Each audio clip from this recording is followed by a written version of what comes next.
everyone, welcome back to today's episode. Today we're going to talk about strength training for the older generation. What I mean older, you may not like it, but I will say for people who are 50 and over, or even 60 and over, even 40 and over, if you think that you belong to that group.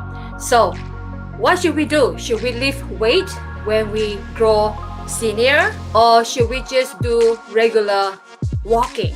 Okay, so today we are really lucky to have an physiotherapy. His name is Tiley. He's from UK, so he is actually very experienced. He has worked in the private sector, and he's still working in the private sector, private clinic, including hospitals, rehabilitation units, sports team. So it's actually related to my field. Or Taekwondo is a kind of sports. And he also worked at the British para snow sports.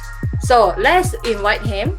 Let's invite Chris. And before I do that, remember to check the description below for our information, for my website, for his website, and for our mentor's website, Mr. Pat Flynn's Smart Passive Income. Therefore, make sure you check. And I would like to make an announcement. I am launching my beta program, which is called the Holistic Taekwondo, where you're going to learn about Taekwondo, kicking and punching, the physical part, the technical part. You're going to learn about the psychology, mental toughness training, what kind of mental mindset you should have in Taekwondo, but also in your life. We're going to talk about weight training, right? Weight training, stretching. We're going to talk about how to eat well. This program is only for people who are 50 and over. So I focus on that because I belong to that group. So I'm 53. I'm really happy to say my age because I think this is part of our mindset. We have to accept who we are. The more we reject how old we are, the more it will come back to us, So think positive, happy about our age. Without further ado, let's invite Chris.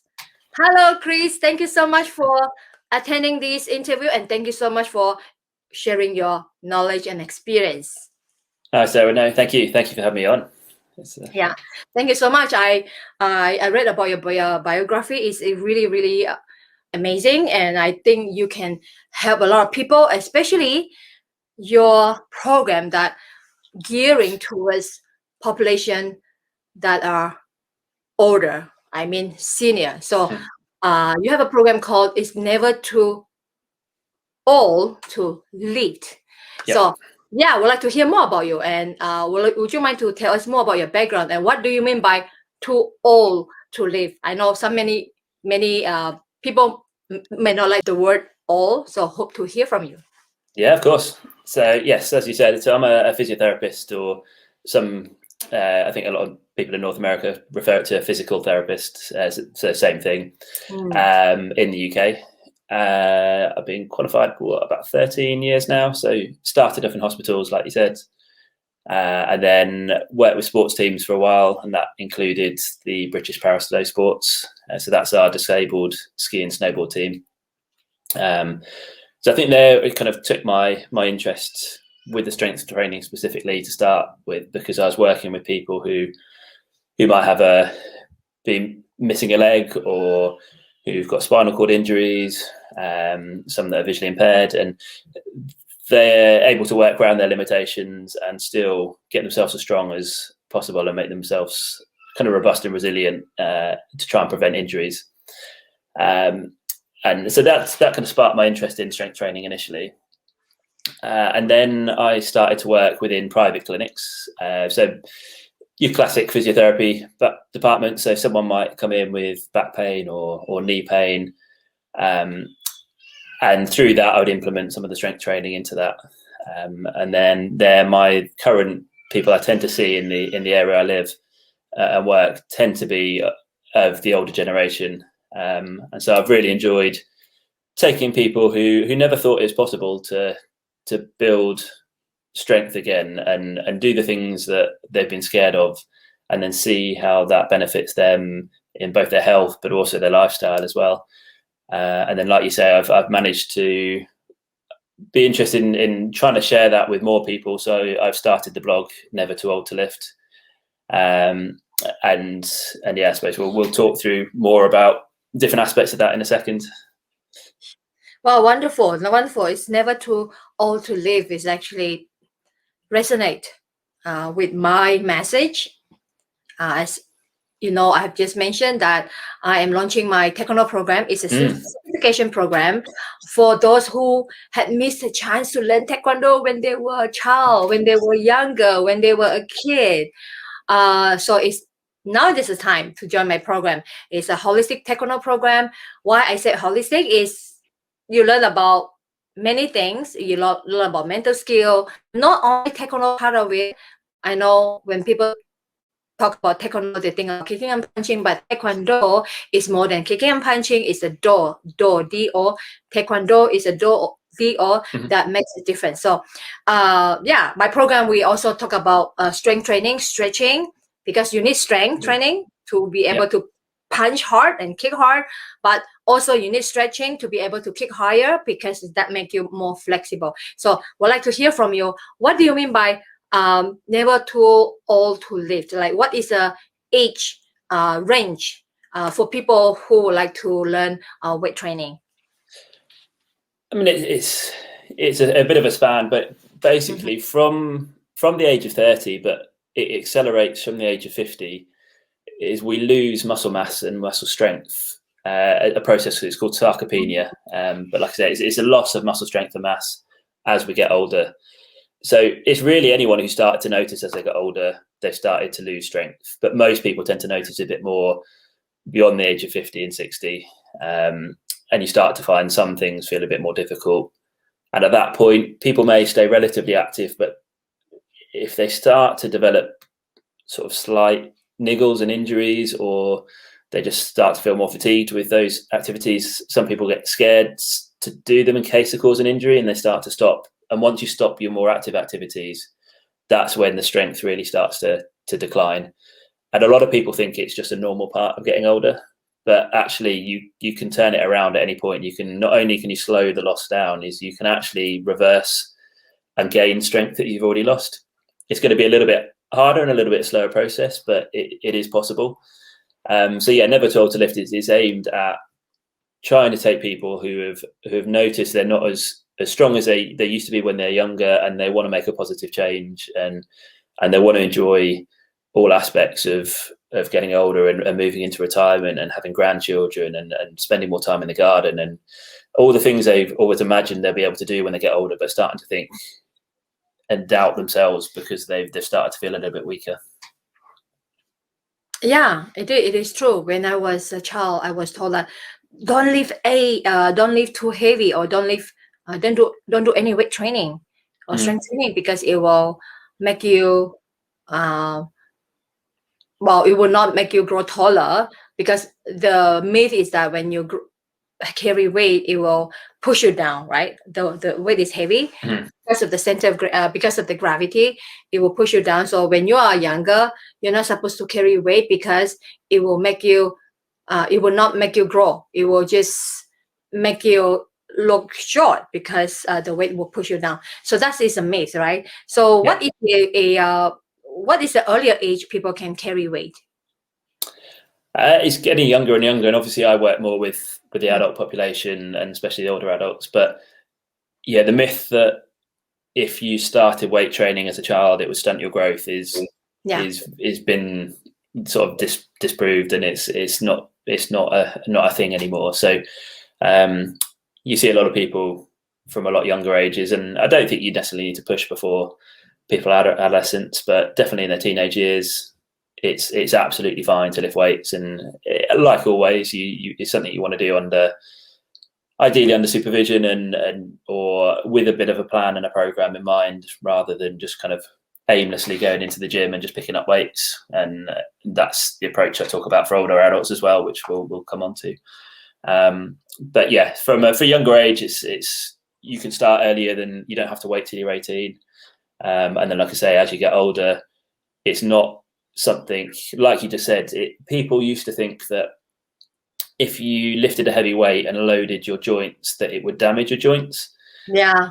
But actually we found that the stronger your muscles are, the more efficient they are absorbing force. So they act like the best way of describing it is like a good suspension system. Is if you can smoothly absorb force, then you protect your joints. Whereas if your muscles are weak and they fatigue quickly, you tend to stiffen up. And if that force still enters your body when you walk and you do things, your muscles can't shield your joints, and your joints start to take more of that force. And that's where actually being weaker is worse for your joints than them lifting weights. So yeah, with in terms of the research and our mindset around lifting weights is we know now that it's protective of joints rather than damaging to joints. And it's just trying to get that message out to people, because there's a lot of, like say, instilled beliefs in people that it's a bad thing that's gonna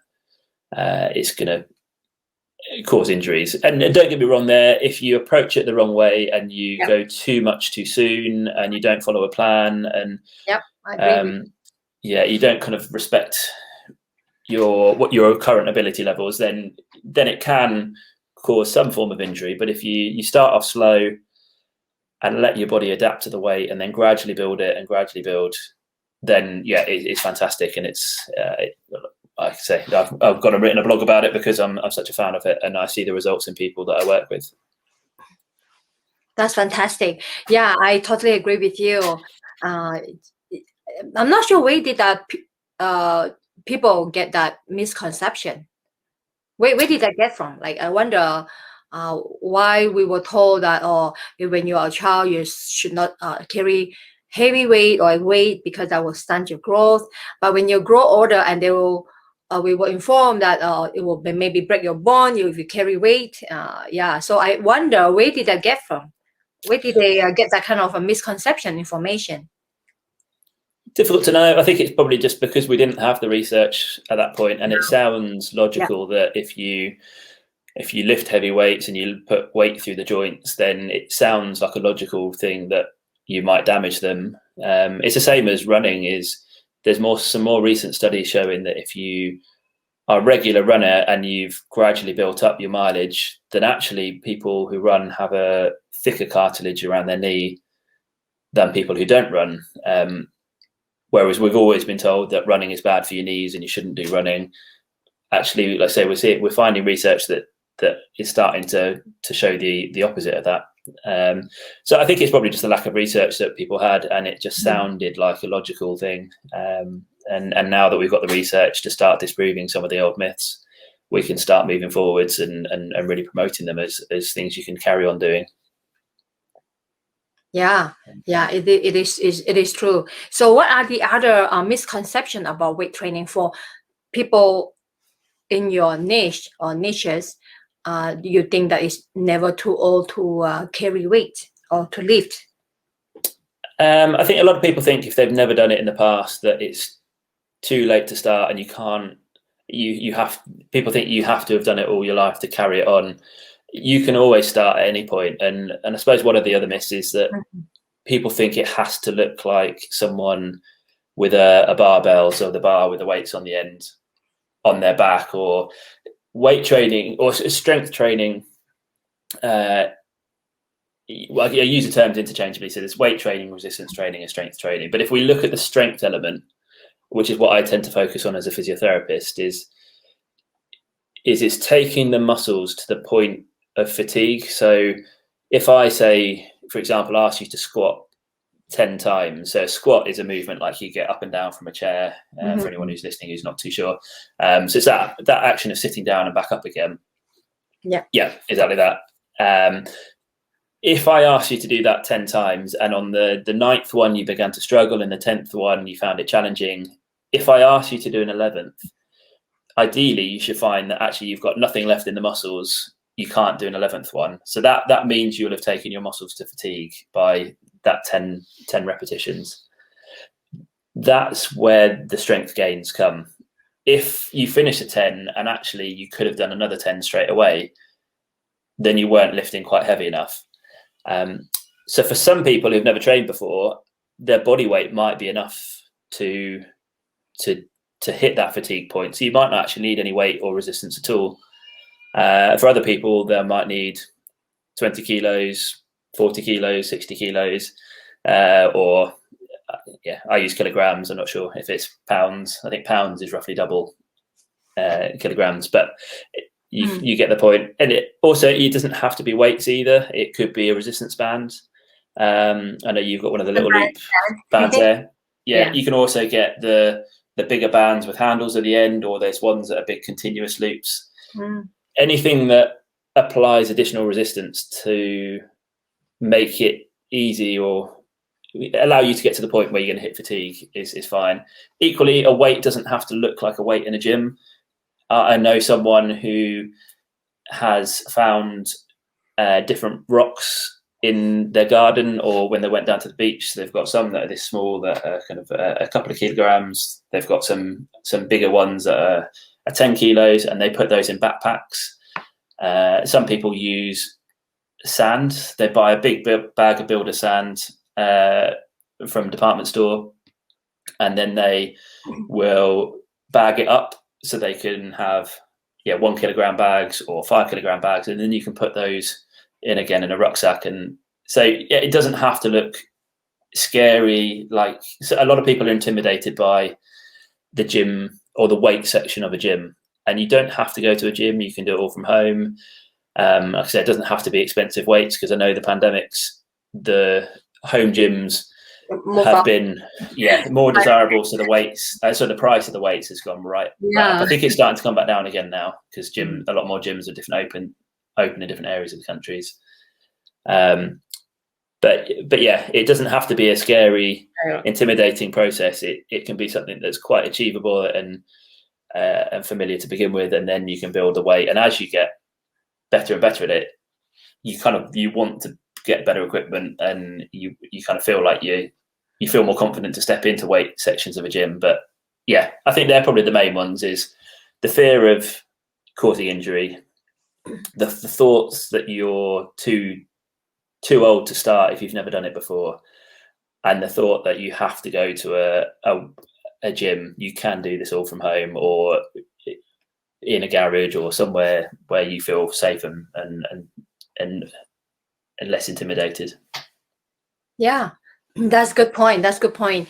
I know many people think that they need to go to the gym because of all these fancy equipments. Actually, they can actually do at home. Of course, maybe going to gym, you get more motivation, because when you see other people doing the gym, and you will like psychologically were pushed to do because of peer pressure, maybe. So how to overcome that? I know that people going to gym sometimes feel more motivated when people, and they feel motivated because they see people doing this, so they do it together. It's more like a group environment. But if they're at home, how to get motivated to do that when they're at home? So I think the best place to start with that question is to, before you even think about going to the gym or picking up a weight, is thinking about why you want to do it, especially if you've never done it before. Because if you haven't done it before, it's probably because it's something that's never appealed to you, or you feel it's just not particularly interested in it. And obviously there's a lot of things like the health benefits of it. So we've talked about sarcopenia, which is the loss of muscle strength. We've talked about joints and how it protects against osteoarthritis, which is the kind of degeneration of the cartilage. There's also osteopenia, which you've kind of alluded to before. So it's where the muscle density reduces as we get older, and if eventually that could cause some fractures. Whereas actually, if you put weight through the bones, that encourages the bones to become more dense, and then it'll become stronger as a result. So there's obviously the health benefits, but sometimes because you can't see it, or that's not necessarily motivating on its own. The other things you can think about are how it might affect your lifestyle and your relationships with people. So, for example, I always use the example of grandchildren, and I've got a 17-month-old son who he's somewhere between 12 and 13 kilograms. Which if I show people a 12 kilogram dumbbell for the first time, they're often quite scared of it. But if they've got grandchildren around that age, they've been lifting them already, so they know they can lift the weight. They've just never kind of they've never realized they've been lifting that weight before. and their grandchild's only going to get heavier. So we need to prepare them for that. So if you then start to think about the fact that as you get older, you want to be able to do all the things with your grandchildren, you can use that as a motivation to push yourself in the gym. So every time you lift a weight, you can almost imagine you're lifting your grandchild. The other thing, a lot of people I work with in the clinic that I work at is they love their gardening. So when they're in the gardening, that involves some heavy digging. It might involve lifting a wheelbarrow and moving it from one side of the garden to the other. It might involve carrying a full watering can.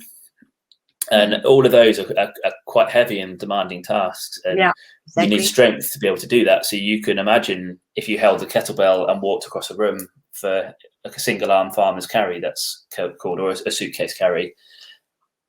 You can imagine that's benefiting you in the garden. So the more you can kind of visualize that how strength training will affect your lifestyle, that can help. And then I mentioned relationships. Is a lot of people use sport as their social environment. So whether that might be golf or tennis or running or anything along those lines, it's interlinked with meeting up with friends and meeting them afterwards. And if you don't have the strength to play golf, or you pick up an injury and you now can't play golf, you then lose all the connections with the people that you play with regularly. So it's doing the strength training the motivation of being able to still be able to do the things with your friends will help, or still spend time with the family. Or for example, my mum comes up to look after she lives about 2 hours from me, so she comes up to look after my grandson, my son, so her grandson, every couple of weeks, so that I can work a bit later in an evening that day. And if she didn't feel like she had the strength to do that, she would not only feel like she's missing out on time with him, but she'll feel like she's letting me down. And obviously I'm very grateful for her coming up. And it's just lots of different parts. So if you can really work out what your motivation and your goal is, that will help you in the gym. So you don't necessarily need other people around you. I think that helps, and accountability to someone else is fantastic. So whether it's just checking in with someone, whether it's on a video call, or whether it's a message and saying, yep, I went to the gym when I said I was going to go, and they said, yep, me too. You can keep each other motivated. It might be you go to the gym together, and if you're feeling on a day that you don't want to go, you make yourself go because you don't want to let the other person down. Right. So that's another great way. And the last one is having a plan. Is most people don't, and I've been guilty of it in the past. I think, right, I'm going to do a workout today. I'll go to the gym, and then I step in and I think, right, that bit of equipment's free. I'll go and do a little bit on that, and I'll see what happens. And then, okay, now I'll go and do this. And I didn't really have a plan when I walked in. And without the plan, not only for the session, but for the next few months or the progressions you're going to work on, it's quite easy to kind of feel, what's the point, or what am I actually working towards here? And so creating a bit of a plan before you've even started is fantastic. And you can adapt the plan, and people will work at different rates if you've only just got started now. It all depends on what your baseline level of strength is. But yeah, for me, that's it. Is what are your big motivations, and how can you create some goals from that? Create some accountability with someone to help with that. And then with all that, you can create a plan.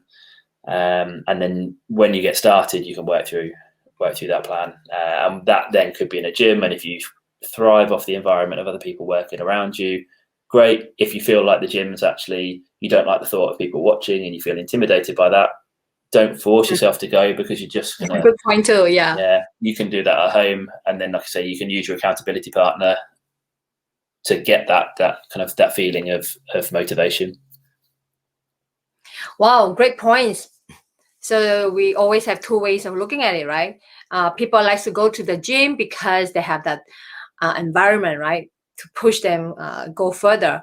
But on the other hand, people do not like to go to the gym because they do not want to be watched, like for certain movement, it looks awkward for some people and say, I don't want you to watch me doing this. And especially if you don't carry a good amount of weight, and you may feel that, oh, I'm not good, and I look weak. So that's the other reason why people do not want to go to the gym, because they want to have the privacy. So yeah, it's a good point to think about it. I think so during this pandemic reason, people tend to do it at home. It's just that maybe not everyone has a space to put all this kind of weight. Or I would like to know more about the home environment. I'm not sure how many people or many people have the room, like space, to do weight training or to do any lift. They may think that they need a big space or a special room, like in a gym, to do to carry weight or to lift weight. What is your suggestions for that?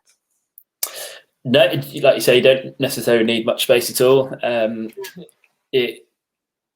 The type of movements that you do, and I'll kind of briefly talk. There's 7 main movements within strength training that we tend to work on. So one is the squat, which we've already mentioned, which is that the act of kind of sitting down and standing up again. And then there's one called the hip hinge, which is kind of the deadlift. So it's where you kind of more bend at the waist and then come back up again. But again, you're just standing in one spot. Then there's a kind of lunge based action, which is where you kind of take one step forwards and then you kind of lunge down towards the floor and back up. Then you've got push, where you might push something away from you, or you might push a weight up over your head, or that could be a resistance band that you push up over your head. And then you've got pull, where you pull something towards you. So you might anchor the band to, you can normally get with the resistance bands, you can get something that loops over the door, and then you shut the door, and it's kind of got a stopper at the other side. So as you pull it, it stays secure. Then you can pull the band towards you.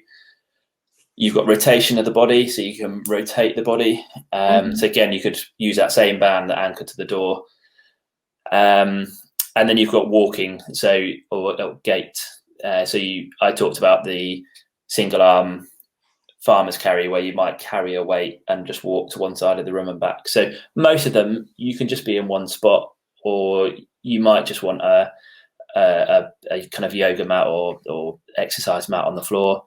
But yeah, you don't need a huge amount of space, and especially if the weight that you use is more like dumbbells or a kettlebell, then you can just stand with a kettlebell here rather than having a bar that's, some of the bars are 7 foot, which a lot of people aren't going to have the space for at home. So you don't need the big bars. The thing I tend to suggest is the adjustable dumbbells, if you can, because you might have just a small bar that you slide on some weight plates, and then you can put like a stopper at the end. So some of them are kind of like springs, some of them are something that you screw on, and it stops them from falling off. And then if you want a bit more weight, you just take those off, put a couple more plates on, and you don't need multiple, because if you had a kettlebell, you might need multiple kettlebells, or if you had what we call molded dumbbells that are just come in one size, you might need a few of those. Whereas just a few weight plates and a dumbbell bar or a couple of dumbbell bars, they can store quite easily somewhere.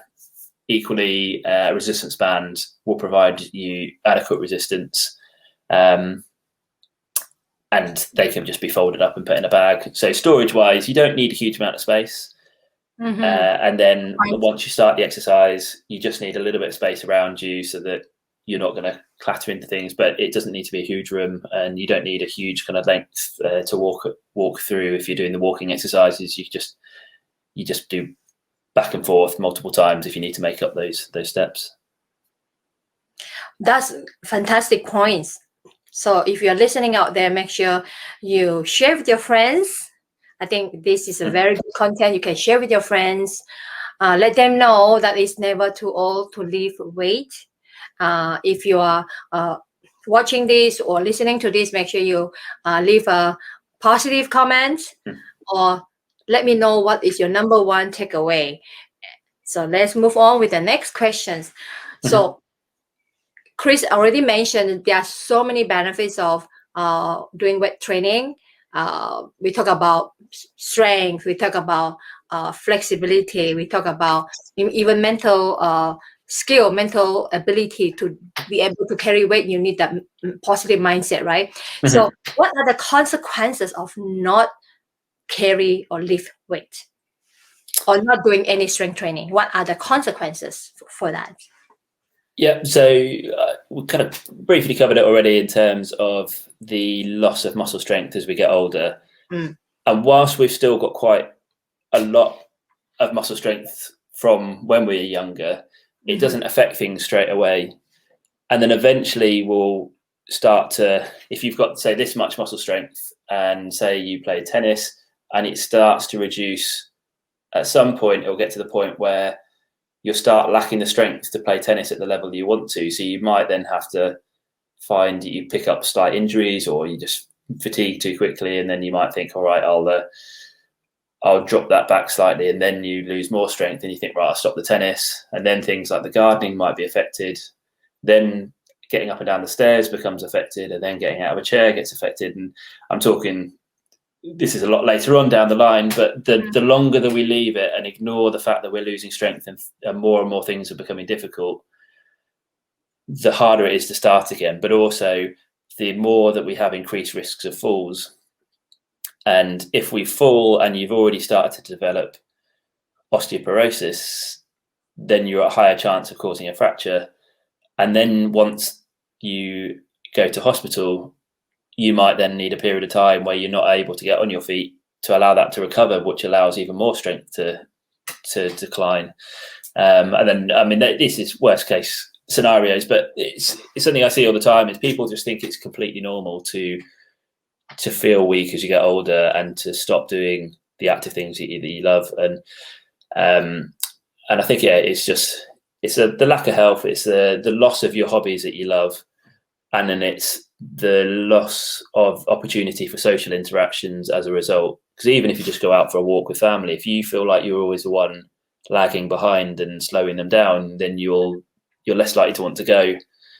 So then you'll lose out on the walking then. And it's a whole host of things. And you talked about mental health as well, and mind, and how you're going to feel in those situations. And so a lot of people get great self-esteem and self-confidence from lifting things they never thought they'd be able to lift, and building that back up again and creating a more positive future, rather than always thinking that it's always going to just get slightly worse and that's normal and I'll just live with it and I'll see what happens.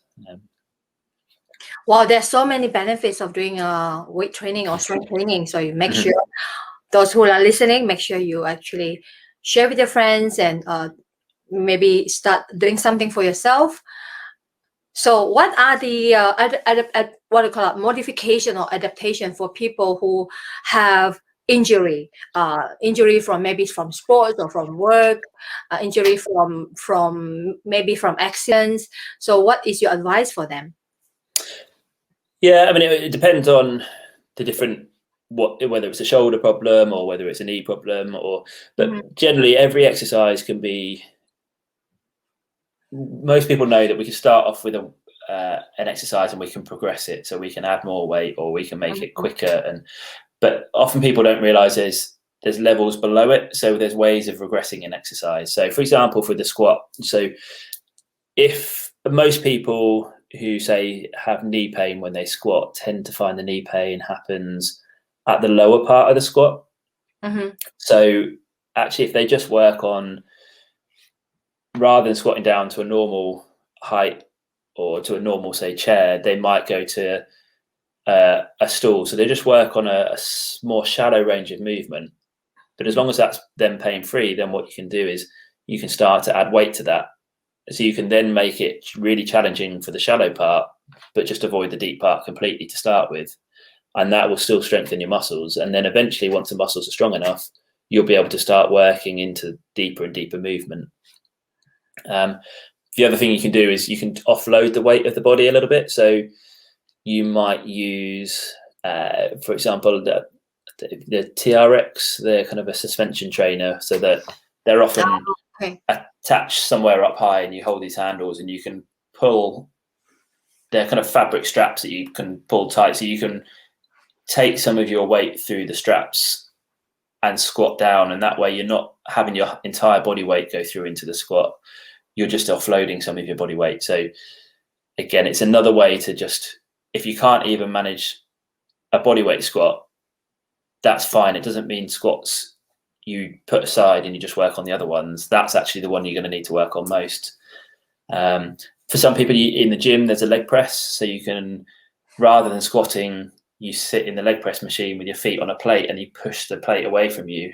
And that way you can just put a little bit of weight on the plate and just work on getting used to a small amount of weight before you then load it up heavier. And then when you can lift, you can start to push closer to your body weight, you know you can do a squat then. With the shoulder, some people find they can't hold the bar back here because they haven't got that feeling of mobility in the shoulder. Maybe, yeah. So equipment-wise, there's bars that come across called safety bars that you can use in the gym.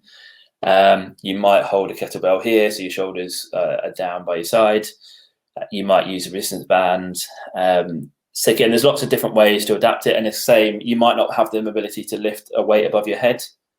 So in that case, you might lay on your back and just push forwards. It's still a push motion, and it'll work slightly different muscles. But yeah, there's ways you can incorporate all the different exercises. But sometimes, and if people struggle to find a way, that's when it's worth seeking out the help of a physiotherapist or personal trainer in the gym.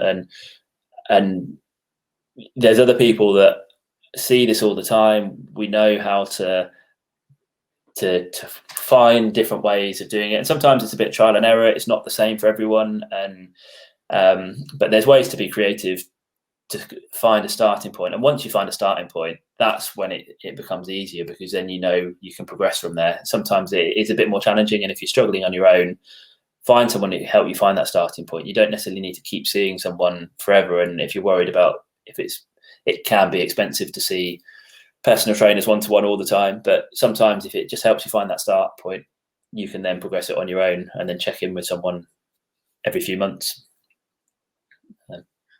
Wow, that's fantastic information, and I really appreciate you share your expertise with us today. And if people would like to contact you, how can they reach you? So best way is either on nevertooldtolift.com on the website, and then I'm on all the main social medias as Never Too Old to Lift. But the big one I tend to use is Facebook. I've got a YouTube channel as well, which is again Never Too Old to Lift. So either message me on Facebook, or there's a contact page on the website. You can get hold of me there.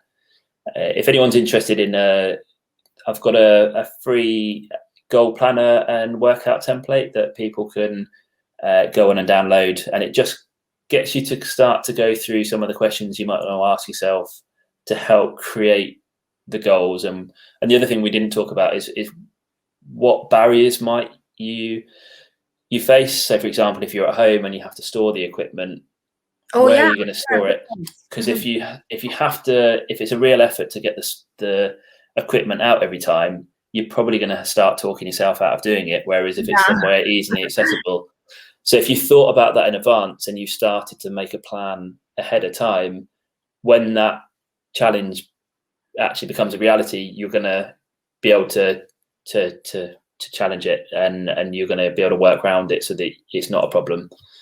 So yeah, there's a resource on there that people can do, and then it comes up with a bit of a template that you can start to put some of your exercises into, and it talks you how to regress some of the exercises and adapt them. And then any questions from that and you struggle to find the start point, I'm more than happy for people to reach out to me. And it might take me a few days to a week or so to get back to you, but I will get back to you at some point. Oh, that's fantastic. Yeah, it's good to know the barrier, and I, for myself, I don't like to keep moving my equipments, or even they are very small, but it's a good advice. So yeah, thank you so much, and make sure you subscribe to our YouTube channel, because both of us have YouTube channel, and you want more information, make sure you check the description below. Last but not least, and make sure you stay well and stay healthy and always have confidence within you. Take care. Bye. Yeah, thank you. Bye.